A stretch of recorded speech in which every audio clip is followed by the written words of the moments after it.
সূরা ফাতিহার এক নাম হচ্ছে সূরাতুল হামদ, এক নাম হচ্ছে সূরাতুল শিফা, আর এক নাম হচ্ছে উম্মুল কিতাব, সূরাতুল কানজ, সূরাতুস সালাত। কারণ সালাত হবে না ততক্ষণ, সূরা ফাতিহা পড়া হবে না যতক্ষণ, ঠিক এটা বলুন।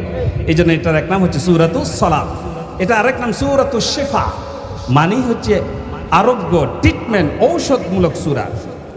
হযরত আবু সাঈদ খুদরি রাদিয়াল্লাহু তাআলা মদিনার উদ্দেশ্যে বিশ্ব নবীর সাথে দেখা করার জন্য তিনি মদিনার উদ্দেশ্যে রওনা দিলেন কিছু সাহাবীকে সাথে নিয়ে। প্রতিমধ্যে তারা তাঁবু কাটালেন, সেখানে তারা অবস্থান করলেন। প্রচণ্ড ক্ষুধা পেল, কিন্তু তাদের কাছে কোনো খাবার ছিল না।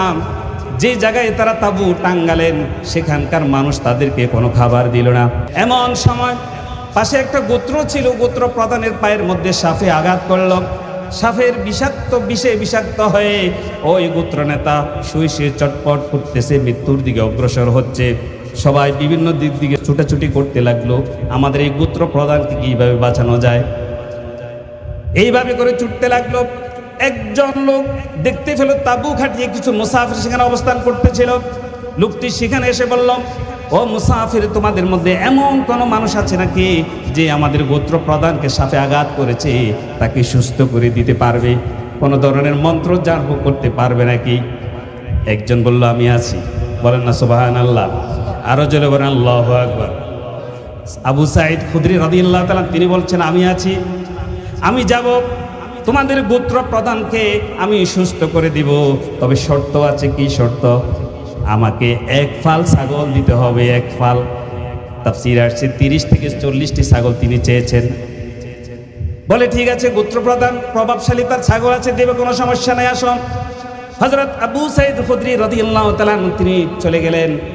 দেখতে পেলেন গোত্র প্রধান সেখানে শুয়ে আছে, মৃত্যু মুখে, মৃত্যু শয্যায় আছে। তিনি সেখানে গিয়ে সূরাতুল ফাতিহা 7 বার পড়লেন। 1 2 3 5 6 7 করে 7 বার পড়ে তারপর থুতু নিয়ে থুতুর মধ্যে ফু দিয়ে যে জায়গায় সাপে আঘাত করেছে সেখানে লাগিয়ে দিলেন। সাথে সাথে আল্লাহ রাব্বুল আলামিনের কোরআনের এই বরকতে ওই গোত্র প্রধান শোয়া থেকে উঠে বসে গেল। সুবহানাল্লাহ বলে, আরো জোরে বলেন সুবহানাল্লাহ।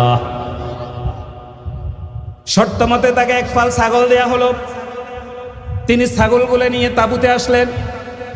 একটি ছাগল তিনি জবাই করলে সবাইকে খাওয়ালেন। সাহাবীরা বলল, তুমি এমন কি কাজ করেছ যে কাজ করার কারণে গোত্র প্রধান ভালো হয়ে গেল এবং তোমাকে ছাগল দেয়া হলো? সাহাবীরা বলল, এই মাসআলাটা বিশ্বনবীকে জিজ্ঞেস করা হবে। সকলে মদিনায় চলে গেল। নবীজির দরবার হাজির হওয়ার পর বলল, ইয়া রাসূলুল্লাহ সাল্লাল্লাহু আলাইহি ওয়াসাল্লাম, আমরা যখন আসতেছিলাম এক জায়গায় আমরা কিছুক্ষণ অবস্থান করলাম, তাঁবু খাটালাম, এক গোত্র প্রধানকে সাপে আঘাত করলো। এ আবু সাঈদ খুদরি সেখানে গিয়ে কি করলো জানি না, তিনি সেখান থেকে ছাগল নিয়ে আসলো 30 থেকে 40টা। সেখানে আমাদেরকে একটি খাওয়ালো, বাকি ছাগলগুলো নিয়ে ইয়া রাসূলুল্লাহ আপনার দরবারে চলে আসলাম। ও নবীজি বলেন, এটা জায়েজ আছে কিনা, এই মাসআলার সমাধান দেন। নবীজি বললেন, আবু সাঈদ খুদরিকে রাগম। আবু সাঈদ খুদরি আসলে বললেন, ইয়া রাসূলুল্লাহ, কোরআনে কারিমে সূরাতুল ফাতিহাকে 7 বার পড়ে আমি ওই গোত্র প্রধানের যেখানে ক্ষত হয়েছে সেখানে আল্লাহ রাব্বুল আলামিনের নাম নিয়ে লাগিয়ে দিলাম, সাথে সাথে তিনি ভালো হয়ে গেলেন। সুবহানাল্লাহ। নবীজি বললেন, তুমি চমৎকার কাজ করেছ, তুমি তো কোরআনের দামটা বাড়িয়ে দিয়েছ, এটা জায়েজ, কোনো সন্দেহ নাই। ও আবু সাঈদ খুদরি, যে 30টি ছাগল দেয়া হলো, বাগ বাটোয়ারা করার পর যদি একটি ছাগলও থাকে, আমি মুহাম্মদ সাল্লাল্লাহু আলাইহি ওয়াসাল্লামকেও একটি ছাগল দিয়ে দিও। সুবহানাল্লাহ। তাহলে এটার নাম হচ্ছে সূরাতুশ শিফা।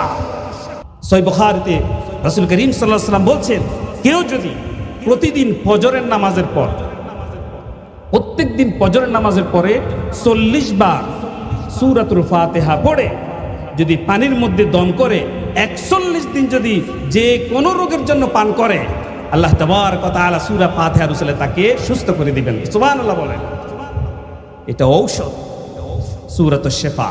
বলেন আল্লাহু আকবার।